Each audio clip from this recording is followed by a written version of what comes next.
부업 5월 5주차 주간정산 및 이벤트 내용 설명입니다. 첫 번째로 이번 주 5월 5주차의 부업 주간정산 내역은 126,849원입니다. 월말임을 감안하여 상당히 포인트가 많이 쌓인 걸 확인하실 수가 있는데요. 이번에 적립한 내역은 전체적으로 상당히 균형 잡힌 형태를 보이고 있습니다. 앱테크에서는 보시다시피 제일 크게 쌓인 것이 첫째 리브메이트, 둘째 토스머니, 셋째 헤이폴 보이고 있고요. 부업 같은 경우에 크게 날 것 쉽게 세 가지입니다. 브릿지, 에드포스트, 구파파입니다. 이로써 5월 한 달간 쌓은 적립 포인트는 누계 35만 8,857원이고요. 연간 누정액 2020년도죠. 2020년도 연간 누정액은 316만 7,503원을 기록하고 있습니다. 이대로 기록을 만약에 하게 된다면 평균 한 달 50만원 정도 적립을 하고 있는 느낌이니까 1년이면 한 600만원 정도 적립을 하게 되겠습니다. 본업으로서는 부족하고 부업으로서는 적당한 금액이니까 어떻게 보면 이상적인 진행이라고 할 수 있겠네요. 네, 이렇게 해서 그렇게 벌어진 내용에 대해서 자세하게 설명을 하나씩 드리자면은, 먼저 이거는 제가 실제로 적립했다는 거 하나 보여드리는 거죠. 제가 뭔가 다른 거 없이 분명히 적립되고 있다는 걸 보여드리기 위함입니다. 항상 말씀드리지만 금액이 맞지 않는 거는 일부는 카카오뱅크가 아니라 썬뱅크로 적립되고 있기 때문이에요. 썬뱅크로 적립된 이유는 L포인트 계열은 전부 다 그쪽으로 가야 되기 때문입니다. 네, 이렇게 해서 그럼 이번 주에 어디서 이렇게 수익을 많이 올렸는가? 먼저 앱테크 수익 베스트 3입니다. 리브메이트 첫째, 이번 달 1위, 이번 주죠. 이번 주 1위는 리브메이트입니다. 1160원을 벌어들였죠. 벌어들인 이유는 1. 이벤트 적립금, 2. 신규 회원가입, 3. 오늘의 퀴즈 등등입니다. 보고 쌓기가 굉장히 쏠쏠한 편인데요. 안타깝게도 곧 종료된다고 합니다. 리브메이트가 6월을 기점으로 해서 뭔가 변화를 주려는 것 같은데요. 적립된 이외에도 잠금 화면이라던가 하는 게 없어진다고 해요. 좀 더 좋은 쪽으로의 전진을 위한 한 발 후퇴였으면 좋겠습니다. 두 번째는 토스앱입니다. 토스앱은 8,281원을 거둬들였고요. 항상 이것저것 다양하게 거둬들이는 것답게 다양한 적립 경로를 통해서 포인트를 모을 수 있었습니다. 초대 적립급, 만보기, 행운 퀴즈, 돈상자, 행운 상자 등등등에서 긁어 모았죠. 토스 역시 다음 달 말일 대략 한 28일 전후로 변화가 예고되어 있습니다. 상반기 마감하면서 정리하려는 건지 모르겠는데요. 카드 적립금이라든가 계좌 돌려받기 이런 식으로 된 거 몇 개가 정리가 될 예정이에요. 아마 한 개가 오고 참여율이 낮은 거는 정리를 해서 좀 깔끔하게 하자는 걸로도 보이긴 하는데요. 이러면서 새로 뭔가 이벤트가 나왔으면 좋겠네요.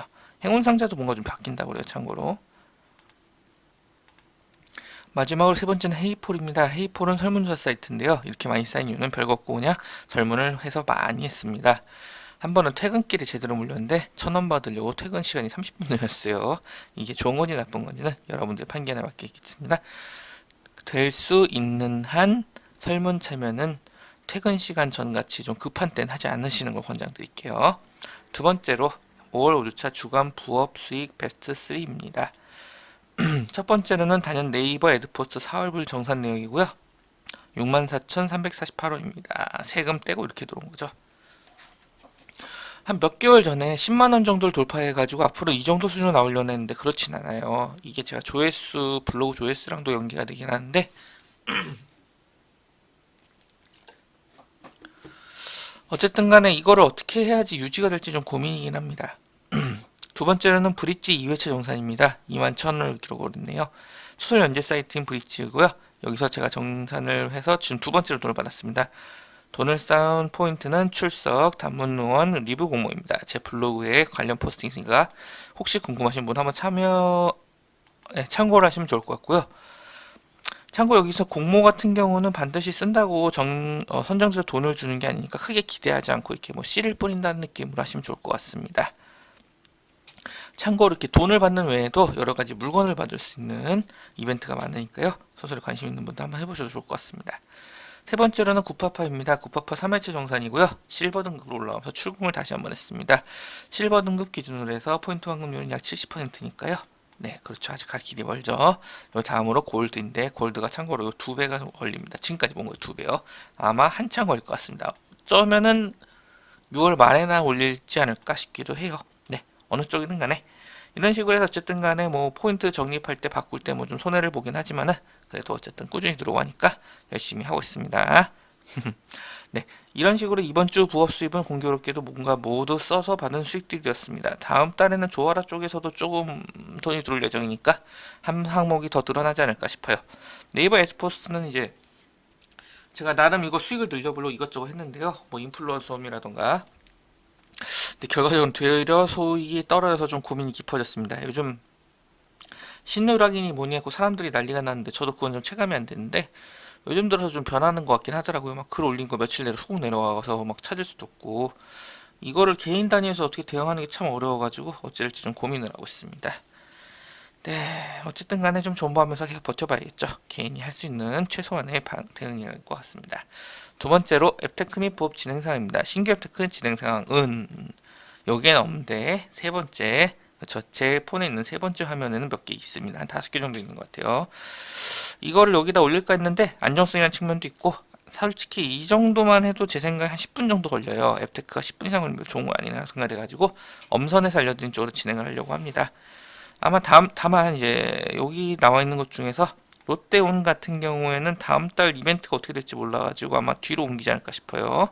L포인트 합산돼서 적립되는 게 따로 떨어지는 문제도 있고 취소 펀딩 같은 경우는 아직도 한참 멀었기 때문에 얘도 아마 뒤로 빼고 다른 거 두 개를 이렇게 가져오지 않을까 싶습니다. 일단 이번 주엔 변동사항이 없어요. 참고로 그 여기에 없는 건데 리브 앱이란 데서 들어가서 그 리브 포인트리를 본 계좌로 이제 출금을 하도록 그러니까 입금을 시키는 거 있죠? 하면은 그 포인트를 주는 이벤트가 있어요. 이런 식으로 있는데 제가 양이 작아서 설명을 드릴까 말까 하다가 그냥 여기다 설명을 해버립니다. 네, 이런 식으로 해가지고 포인트를 보내면은 주는데 보시다시피 응모자 전원이라는 게 굉장히 좋더라고요. 사실상 하면 할 수 있다는 거죠. 1000포인트를 준다고 해서 했습니다. 여러분들이 만약에 리브메이트를 사용하고 계시고 또 이제 그쵸 구매는 계좌가 있으시면 한번 참여를 해보세요. 어쨌든 하는 것만으로도 이렇게 1000원을 주는 이벤트가 흔치 않습니다. 네, 그리고 네, 그리고 하루 날씨라고 있었잖아요. 아까 이게 예, 여기 있습니다. 하루 날씨. 이 앱이 계속 그 변중만 올리고 있었는데 드디어 오픈 뱅킹을 오픈했습니다. 그러면서 뭐 그 신규 가입 뭐 이벤트도 하고 이거저거 하고 있는데요. 현금화가 된다는 건 사실 굉장히 앱테크 측면에서는 메리트가 높은 거거든요. 그래가지고 예전에 여기 뭐 준비 중이었는데 이제는 확실히 떴습니다. 저 같은 경우 포인트가 모은 게 계속 2,000이 나요. 지난번에도 설명드렸지만은 포인트 대의 환급률은 1대4입니다. 이 4개 있어요. 1원이라는 얘기죠. 어쨌든 간에 이런 식으로 출금이 된다는 게 되게 좋은 것 같아요. 제가 생각하는 효율은 아마도 슈퍼빈 정도가 아닐까 싶긴 한데 그래도 어쨌든 현금이 들어온다는 거 좋은 거죠. 조금만 더 모아서 출금하려고 준비 중입니다. 1회 2차 한도까지 채워볼까 했는데 그건 좀 어려울 것 같기도 하고 어쨌든 수수료가 있으니까요. 생각을 잘 하시는 게 좋지 않을까라는 생각을 해봅니다. 그러니까 수수료가 1000개씩은 꽤 작긴 하네요. 250입니다. 250. 저 500원이라고 지금 속으로 생각하고 있었거든요. 250이에요. 250은 나쁘지 않습니다. 조만간 출금하는 거 보여드릴 것 같아요. 네, 그리고 신규 부업 진행 상황입니다. 이니셔도 있고요. 내용 변경 없고요. 네. 저도 개인적으로 이렇게 정체 있는 건 별로 좋지 않다고 생각을 해가지고 좀 찾아보고 있었는데 좀 무슨 에어드랍 이벤트가 좀 유행인가 보더라고요. 코인빗이란 곳에서 에어드랍 이벤트란 걸 하고 있대요. 그래가지고 어떤 분들은 몇백을 벌었느냐 하는데 항상 드리는 말씀이지만 이런 건 사실 선착순이든 뭐든 해가지고 모두에게 똑같은 혜택이 돌아가지 않습니다. 그래서 저는 개인적으로 이런 거는 좀 추천을 드리진 않아요. 다만 혹시 관심 있으신 분들은 오늘 7시, 9시 있으니까 들어가세요. 참고로 저는 여기 가입도 안 했습니다. 네, 어쨌든 네, 그냥 어쨌든 하실 분들은 하시면 될 것 같아요. 저는 안 했고요. 네, 일단 여기까지. 그리고 중단한 앱테크 및 보업은 따로 없습니다만 아까 보여줬던 롯데온 같은 경우가 좀 애매해가지고 어떻게 할까 좀 고민 중입니다. 다음 달 이벤트 보고 한번 결정이 될 것 같아요. 세 번째, 기프티콘 앱테크 진행 상황 관련 내용입니다. 기프티콘에서 따다닥인데 여기도 마찬가지로 큰 변화 없습니다.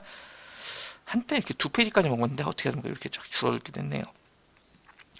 위에서 언급했던 롯데온 같은 경우에 지금 현재 제가 사용할 수 있었던 방법은 뭐냐면은 거기서 이제 다른 이웃분이 알려주신 건데 기프티콘을 구매를 하라고 하시더라고요. 보니까 세븐일레븐이 있었고 3,000원짜리 바꿨습니다. 얼추 그러니까 적립도 안 되고 뭐 이런저런 문제가 있긴 한데 그래도 예, 포인트가 잘 모이니까요. 이렇게 바꾸면 나쁘지 않죠. 그리고 이제 기프티콘 추가 삭제는 근로 라이브를 오늘 최종적으로 삭제하고 회원을 탈퇴했습니다. 왜냐, 이번 달을 끝으로 근로 라이브가 서비스 종료를 하기 때문인데요. 어쨌든 간에 저는 개인적으로 여기서 굉장히 많이 받았기 때문에 별다른 유감도 없고 그저 아쉬울 따름이죠. 그래서 탈퇴를 해버렸습니다. 탈퇴 절차는 그렇게 어렵지 않으니까 만약에 좀 찜찜하다 싶으시는 분들은 들어가셔가지고 탈퇴하고 나오시면 좋을 것 같아요. 어쨌든 이 빈자리를 채워줄 새로운 앱이 좋은 거 나타났으면 좋겠습니다. 이번 달에는 기프티콘을 따로 팔지 않고 나눴습니다. 팔지 않고 나눴고요. 일부는 맥주로 먹고 일부는 부모님 드리고 뭐 이런 식으로 다 털어냈습니다. 획득한 기프티콘은 글로라이브에서 이제 짜낸 그 5,000원짜리 상품권이 있었고요. 그 스벅 기프티콘 좀 들어왔습니다. 네, 이렇게 해서 이번 주에 있었던 앱테크 및 부업 내용을 전반적으로 정리를 한번 해봤고요. 당장 이번 주만 보면 또 월말이고 하니까 수익이 좋은 편인데요. 다음 달 중으로 바뀔 거라고 하는 데가 워낙 많아서 좀 걱정입니다. 물론 이제 제 걱정이 기후로 끝나면 좋겠는데 그렇지 않고 뭔가 문제가 발생할 수도 있을 것 같아요. 제가 확인한 건 지금 3개가 있는데 솔직히 얘도 찜찜하고요. 얘는 뭐 없어지는 것 자체는 뭐 납득할 만합니다. 좀 아쉽긴 하지만요. 뭐 이런 게 있는데 아마 실제로 다 체크하면 더 나올 것 같긴 합니다. 아마 왠지 모르겠는데 이번 달에 뭔가 정리의 시기가 아닌가 싶기도 하고요. 이런 식으로 좀 정리한 느낌이라 가지고 예, 뭐 딱히 뭐 그런 건 아니지만 어쨌든 저도 한번 이렇게 정리를 해봤어요. 지금까지 사용하는 거를 위에서 매주 언급하는 앱테크 내용 말고 기프티콘 같은 거 제가 단순히 뭐 사고팔고로만 얘기를 해가지고 이런 식으로 한번 정리를 해서 해봤어요. 한번 보시면서 아, 이 사람이 이런 걸 하고 있구나, 이 중엔 내가 해볼 만한 게 있구나 싶은 건 한번 해보시면 될 것 같습니다. 참고로 작성한 지 얼마 안 돼가지고 좀 내용이 좀 부실하긴 해요. 직전 수일이나 실제 그 기간 같은 거는 공란이 좀 많죠. 예, 어쨌든 이런 식으로 해가지고 하시면 될 것 같습니다. 레뷰라던가 뭐 이렇게 해서 쭉 있고요. 어디까지나 참고로 하시고 궁금한 게 있으면 저한테 한번 물어보세요. 요 안에 있는 내용에서는 제가 아는 한 다 답변 드리겠습니다. 네, 뭐 어쨌든 간에 이런 내용이었고요. 아, 그쵸. 항상 그렇지만은 뭐 인생의 파이프라인이니 뭐 이런 얘기를 하는데 부업및 랩테크가 좀 불안한 감은 있지만 그래도 어느 정도 삶의 여유를 보장할 수 있는 거니까 앞으로도 꾸준히 하시게 되지 않을까 싶고요. 네, 삶의 여유로서 조금 더 원활히 하기 위한 노력을 계속해야 되겠다는 생각을 합니다. 네, 여기까지 이번 주 앱테크 및 부업 주간 정산이었고요. 즐거운 한 주 되세요. 오늘 읽어주셔서 감사합니다. 좋은 하루 되십시오.